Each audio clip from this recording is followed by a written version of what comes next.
Salut la compagnie, c'est Jules Melon et aujourd'hui dans la Ciné Critique, je vais vous parler d'un film catastrophe français. Il y en a peu, mais celui-ci existe, sorti ce mercredi en salle, Acide. Deuxième long métrage de monsieur Juste Philippot qui nous revient ici 3 ans après La Nuée qui avait égayé le post-premier confinement.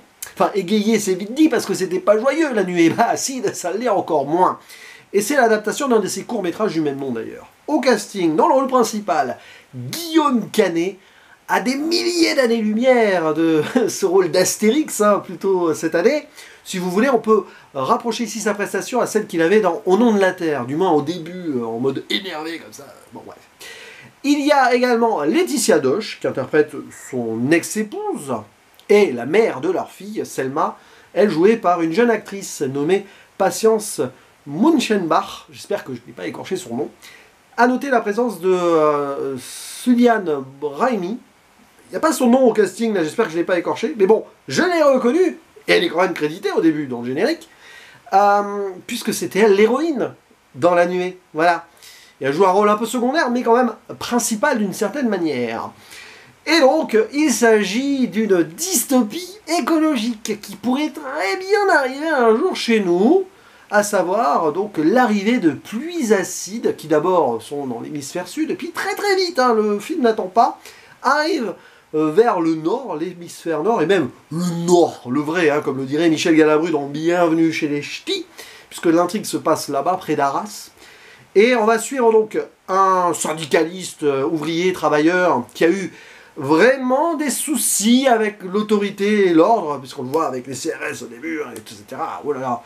Et il a des raisons d'être en colère, puisque sa copine est grièvement blessée à cause de ça. Bon, bref, Michal, c'est son nom, qui va donc essayer de subsister comme il peut. Il a un bracelet électronique et tout, mais quand la menace arrive, forcément, il va devoir aller récupérer sa fille de 15 ans, qui est dans un pensionnat, ils sont une sortie équestre et tout, à la demande de son ex-épouse, quoi. Oui, parce que ma voiture, elle est emboutie, elle est chez le garage, tu peux venir nous chercher parce que ça craint, là, regardez, il pleut. Oui, bah oui. Croyez-moi, après ce film, dès que vous verrez de la pluie, vous aurez peur. Et le problème, c'est que Michal, il aimerait plus aller retrouver donc sa nouvelle compagne, celle qui est blessée, en Belgique. Dilemme donc, parce que oui, forcément, il va d'abord aller chercher sa fille. Et avec son ex-épouse, l'idée c'est plutôt d'aller rejoindre le tonton quelque part près de Metz. Michal, lui, préférerait aller près de Bruxelles ou à Anvers, parce qu'elle va être transférée là-bas. Bon bref, en attendant, il faut clairement fuir ces pluies, parce que pluies acides, oui, alors ça, c'est la corrosion partout, même bon, si vous êtes dans une voiture et tout, ça attaque tout, même les maisons, ça va être la catastrophe. Et donc, nous allons ici avoir une migration climatique, vous savez, les migrants climatiques, ça existe déjà, croyez-le, le pays plus du sud. Et bien là, c'est en France, et on va vers l'est, plus ou moins, parce que là-bas, ça craindrait moins, quoique. Et ça va être désespoir et désolation, ce film. Alors, c'est clairement ça. C'est très sombre. N'y allez pas si vous avez un coup de blues, si vous avez peur de l'avenir, si ça vous fait... si vous avez des angoisses par rapport à cette possibilité de désastre écologique, parce que, mine de rien, pendant le film, tu réfléchis, tu te dis, si vraiment ça arrive, on est très mal quand même. Et j'imagine qu'il y a des possibilités. Alors, on n'en parle pas trop des pluies acides. On parle du réchauffement climatique, mais bon, tout devient plus extrême niveau météo. Et là, aïe aïe aïe. Et après, c'est sûr que c'est un petit peu une descente aux enfers, tout cela. Évidemment, tout le monde ne survivra pas, peut-être, j'en dis pas plus, mais Juste Philippot, il n'y est pas allé avec le dos de la cuillère. Ça respire presque une forme de misanthropie pessimiste, tout cela. En même temps, c'est quand même l'humain qui est au centre du problème, et on a des humains qui essayent de survivre au problème qu'ils ont créé. Je comprends la tonalité du film. Par contre, il n'y a absolument aucune subtilité sur plein de points. Mais bon, il va au bout de son délire, sauf la fin, où ça s'embourbe, dans les deux sens du terme d'ailleurs, et on sent qu'il y a une conclusion un peu bâtarde là, où ça aurait dû aller beaucoup plus loin, peut-être même encore, mais bon, bizarre cette fin. Un peu précipité, mais le début est précipité aussi, très vite. Bon, on nous met le cadre familial avec, première scène, on voit caméra embarquée, CRS, combat avec les syndicalistes et tout. Puis après, très vite, famille, malin familial, voilà, où la fille, elle ne supporte pas que les copines, enfin, ses copines non, Les autres filles du pensionnat disent du mal du père, leur fait manger du caca de cheval, enfin bon. Ça va très vite, d'un seul coup, la pluie arrive et c'est parti. Ouais. Franchement, j'ai trouvé des problèmes de rythme et de narration par moment, mais il y a des scènes qui sont diablement réussies par rapport à ce qu'elles veulent proposer. Notamment celle du pont. Hein, les migrants qui s'entassent pour passer un pont. Évidemment, on a un immense écho à la guerre des mondes de Steven Spielberg, version, parce que je pense que même là, par rapport aux menaces qui viennent du ciel, plus ou moins, mais c'est clairement ça, il a vu ce film de Spielberg, Gilles Philippot. Il ne peut pas dire le contraire. C'est presque de la citation par moment. La scène du pont, vous n'en ressortirez pas indemne de celle-ci, parce que c'est aussi dur moralement que visuellement d'ailleurs. C'est une des scènes qui est les plus... qui donne la nausée, hein, les plus fortes à ce niveau-là de l'année, avec une musique en plus qui impacte bien encore plus la situation. Alors, parfois la musique elle est un petit peu too much quand même, hein. On peut regarder des moments de silence, de contemplation, de désolation, comme il le fait parfois là sur ces paysages là qui nous cadrent, et où il n'y a rien qui se passe d'autre qu'on voit que ça va pas, quoi, ou les conséquences de ce qui a pu se passer. Mais après voilà, il se passe plein de trucs, on rencontre des gens forcément, on essaye de survivre par tous les moyens. Donc le personnage de Guillaume Canet est absolument détestable, il représente ce que l'humain est devenu aussi, mais alors c'est un peu ambigu parce que il y a un truc que je n'apprécie pas dans l'idée. Autant le rendre détestable, pour plein de raisons, mais là c'est quand même quelqu'un qui se bat pour les droits du travail, etc., un syndicaliste, etc., qui est contre le capitalisme et tout, mais alors là, limite, le film te balaye, ouais, revers d'une main, pouf, comme ça, l'idée que ouais, bah, les pauvres on s'en fiche, de toute façon on est tous des humains, on va crever, hein, parce que c'est ça l'histoire. Je comprends, évidemment, le premier combat, c'est un combat climatique, écologique, potentiellement, notamment pour nos enfants, et pas que.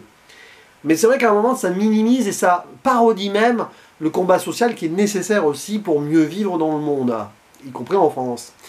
Et j'aime pas trop ça, ça donne un petit peu le message du ouais bon, les gauchistes de base là on en a rien à fiche, pensez à l'écolo, J plutôt qu'à vos droits sociaux. Ouais mais tout va ensemble en fait, hein, d'une certaine manière quand même. Hein. Qui crée ce problème écologique, hein? C'est quand même le capital là. Oh, ça y est, je fais de la politique dans mes vidéos, non mais c'est une évidence, hein, faut pas se leurrer. Et à aucun moment c'est vraiment évoqué dans le film, hein. Tout le monde est coupable, les pauvres comme les riches. Bon, seuls les riches pourraient survivre ou pas, bon. Je pense que là, on essaye vraiment de broyer du noir à fond et ça manque d'une subtilité, mais en même temps, d'une autre manière, en écho, on n'est pas dans des clichés et stéréotypes, vous allez me dire, oui c'est vrai, mais il faudrait quand même donner un petit peu plus de profondeur à l'humain au sens large, même si la fille, à certains moments quand même, ah oui, elle est gentille. Mais là, je trouve que par moment, ça ne va pas servir un message plus que cela, ou alors... Le seul message c'est « On va tous crever !» Voilà, comme le chantait Didier Super dans une chanson, là. « On va tous crever, on va tous crever !»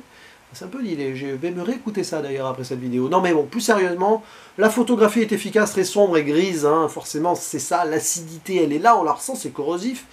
Il y a un beau travail d'ailleurs là-dessus, des passages que ce soit sur les routes, dans les voitures ou dans une maison, à un moment où on rencontre des survivants, c'est pas très très joyeux là non plus.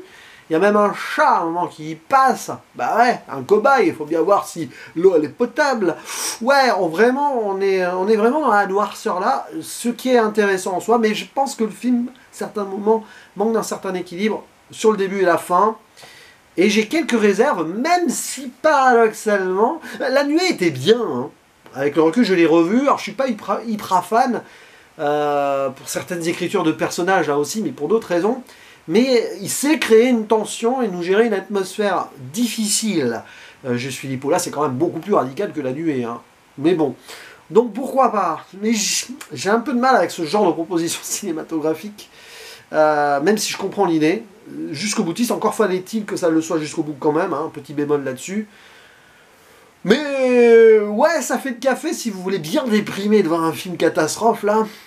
Évitez les pop-corn, vous n'aurez pas trop faim. Je pense pas en tout cas, et c'est sûr que, en plus j'ai vu ce film après une journée de déluge, là, au moment où je tourne cette vidéo c'est jeudi, je pense qu'elle sera publiée samedi, mais forcément, et quand tu sors de la salle, t'es bien content de voir que le soleil est revenu. Bref, c'est tout ce que j'ai à dire sur ce film, hein, beaucoup de choses, hein. La performance de Canet, bah, il est exaspérant, mais c'est son personnage, c'est pas lui. Des fois, il a fait un peu trop, notamment dans la dernière partie. Mais ça passe. Sinon, autour, ça joue bien, sans plus. Hein. Voilà, je retiendrai pas vraiment de performance d'acteur-actrice ultime. Mais en tout cas, allez voir ce film si ça vous intéresse. Voilà, et si vous n'avez pas peur de broyer un peu du noir par la suite. Et on est, bien sûr, au taquet dans les commentaires. Je vous répondrai avec grand plaisir. Donnez votre avis et tout. Et bien sûr, vous avez le droit d'avoir un avis très opposé au mien ou en accord. C'est le jeu. À la prochaine, ciao.